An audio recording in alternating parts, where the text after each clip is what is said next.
کمبغل ما بارها گفتیم که یا انسان خودش کمبغل است، مال و ملک درست ندارد، غذای درست ندارد، این آدم ها بگذار پولی گندم یا جو را حساب کنند، 3 کیلوگرم گندم یا 3 کیلوگرم جو را حساب کنند. اونی که پولدار است پولی 3 کیلوگرم مایز را حساب کند.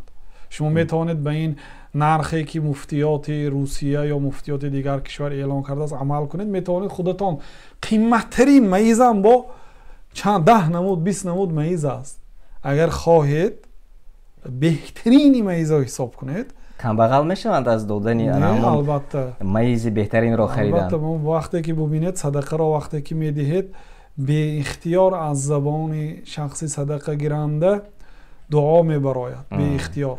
حالا گفتیم که از الله تعالی بپرس با آن زبانی که الله تعالی را گناه نکردی.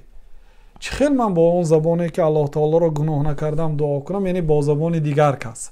وقتی که به دیگر کس خیر میکنه و شما رو دعا میکنه، شما با آن زبان الله تعالی را گناه نکردید. حرکت کنید خواهید که دعاتون اجابت شد با دعا با زبانی که گناه نکردید الله تعالی را، با آن زبان شما غیبت نکردید، با آن زبان دروغ نگفتید، حقارت و دشنام نکردید، با همون زبان ها الله تعالی را پرسید برای فایده خود.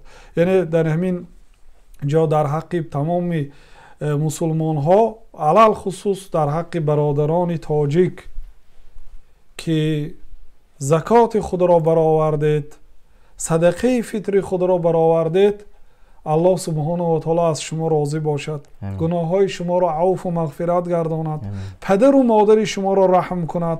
و علمای ما از جناب رسول الله تا امروز همه آنهایی که برای ما زکات چیست، طهارت چیست، جنت و دوزخ چیست برای ما تعلیم دادن، همه آنها را رحمت و مغفرت، قبرهایشان را پر نور و منور گرداند. الله تعالی به مال شما برکت دهد. برادران عزیز که دیگر برادران و خواهران خود را در این روزها دستگیری کردید، آنها علمی قرض میکشیدند، دردی گرسنگی میچشیدند، دعای آنها را گرفتید.